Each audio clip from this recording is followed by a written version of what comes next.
Hello and welcome back to your favorite spoken English channel, Business Spoken English. You won't believe how simple tweaks can make you sound more natural at the time of speaking English.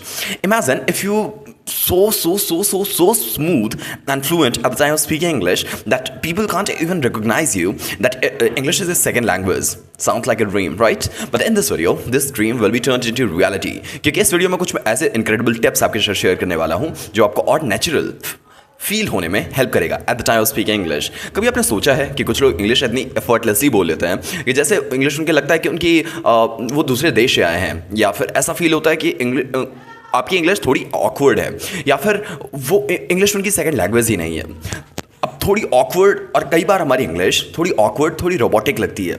Don't worry, आप अकेले नहीं हैं। आज हम जानेंगे कुछ ऐसे मज़ेदार टिप्स और टेक्निक्स जिससे आपकी इंग्लिश नेचुरल हो जाएगी। चलिए स्टार्ट करते हैं पहले से, जो है रिदम और इंटोनेशन। ये एक म्यूजिक की तरह आपको साउंड करने में हेल्प करता है। देखिए, at the time of speaking English आपका रिदम और इंटोनेशन पे ध्यान देना बहुत बहुत बहुत नेसेसरी है। जैसे आप नेचुरली, अगर आप इंग्लिश नेचुरली बोलते हो तो उसमें एक फ्लो होता है, जैसे एक म्यूजिक में फ्लो होता है, जिस तरह से आप म्यूजिक में खो जाते हो, उसी तरह से रियल इंग्लिश में एक फ्लो होता है। जैसे नेटिव स्पीकर्स कुछ वर्ड्स पे स्ट्रेस डालते हैं और कुछ वर्ड्स को बहुत जल्दी बोलते हैं। ये पैटर्न्स उस स्पीच को नेचुरल बनाता है। Think of English as music, like every language have their own rhythm, own intonation, own style of speaking. तो इंग्लिश में भी एक यूनिक सा वेरिएशन है।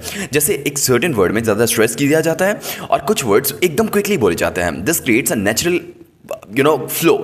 And for example, when I'm saying I'm going to the store, I'm going to the store, I'm going to store, अब आप जब I am going बोल रहे हो तो उसमें I am को नहीं बोलते। I'm going, I am going नहीं, I'm going। इसी तरह से सारे लैंग्वेजेस में कुछ यूनिकनेसेस होती हैं। कुछ हम सेंटेंसेस को इग्नोर करते हैं, कुछ सेंटेंसेस को हम बोलते हैं। तो कभी आपने नोटिस किया है कि जस्ट एक छोटे से गाइड सेंटेंसेस में इंग्लिश में एकदम को एक ट्रांसफॉर्मेशन ला देते हैं। तो चलिए इसमें और डिटेल समझते हैं। जब आप इंग्लिश सीखते हैं तो हम अक्सर नए अलग अलग वर्ड्स को अलग अलग बोलते हैं। जैसे I am going to the store, या फिर I am going to school. अब आप ऐसे बोलते हो जैसे बीच बीच में थोड़े पॉज ले रहे हो।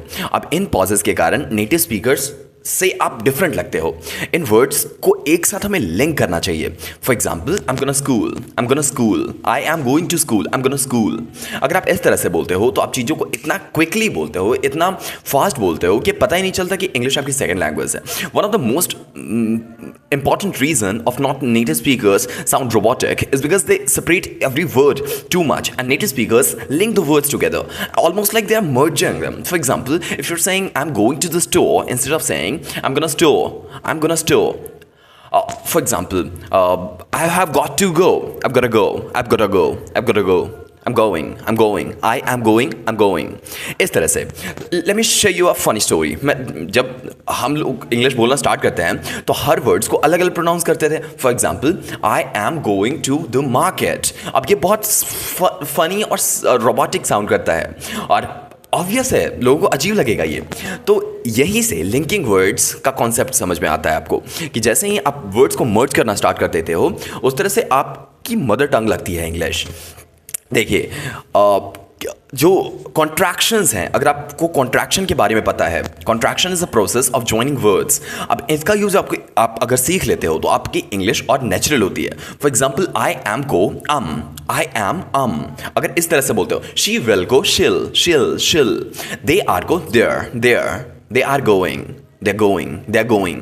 ऐसे छोटे सेंटेंसेस में वर्ड्स को लिंक कर देने से ये काफ़ी कॉन्वर्सेशनल लगते हैं। Native speakers tend to use contractions all the time in order to sound more natural. Instead of saying I am, they say Instead of saying she will, they say she'll। तो ये small shortcuts एक बड़ा difference बनाते हैं, जो कि आपको और sound करते हैं fluent और conversational as well। अब देखिए, क्या आप अभी भी बोलते हो I am going instead of saying I'm going? आप अभी भी बोलते हो I am dancing?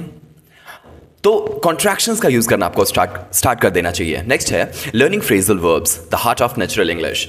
अब ऑब्वियस है, फ्रेजल वर्ब्स दिखने में ही ऐसे होते हैं कि हम उसकी मीनिंग ही नहीं समझ पाते। कई बार फ्रेजल वर्ब में छोटे छोटे डिफरेंसेस उसकी मीनिंग को कंप्लीटली चेंज कर देते हैं। For example, give up, put off, run out of. तो ये नेचुरल साउंड करने में आपको हेल्प करते हैं और एक बहुत इंपॉर्टेंट रोल प्ले करते हैं। और अगर इसे आप सीख लो तो आपकी इंग्लिश ऑटोमेटिकली फ्लुएंट और नेटिव लगेगी। Phrasal verbs are one of the most biggest reasons native speakers feel like native one. Now, phrasal verbs like give up, put off, run out of, take care, these help us to make you conversational, and you can use more phrasal verbs in your conversation to be fluent and also look like native speaker. भाई कभी सुना है किसी से ये कहते हुए I'm out of time instead of saying I have no time left? सो यही है फ्रेजल वर्ब का यूनिकनेस. नेक्स्ट है फिल्टर वर्ब्स को यूज़ करना. अब बहुत नेटिव स्पीकर्स अक्सर जैसे फिल्टर वर्ड्स का यूज़ करते हैं जैसे हम नहीं कर पाते. अगर इन वर्ड्स को अगर आप यूज़ करो like I am going, it's been a great while since I am spending time with you. And actually ये सारे जो वर्ड्स हैं ये आपको बैलेंस करते हैं, आपके कॉन्वर्सेशनल टोन को बैलेंस करने में, और ये आपको रियलिस्टिक भी बनाते हैं. इंग्लिश आप इसमें ऑफन एक्चुअली ये चीज़ें यूज़ करने से आपका जो हेजिटेशन होता है वो कम हो जाता है और आपकी नेचुरलिटी वो आगे आने लगती है. तो इसे एक मॉडरेशन में हमें यूज़ करना चाहिए, बहुत ही फ्रीक्वेंटली नहीं, रियलिस्टिक होने के लिए एक लिमिट में इसकी यूज़ करनी चाहिए. तो you might see people talking like एक सीरियस टॉपिक पे कॉन्वर्सेशन चल रही है और सेंटेंसेस के बीच में यूज़ करो तो एट फर्स्ट कुछ लोग कंफ्यूज हो जाएंगे लाइक क्या है, क्या है.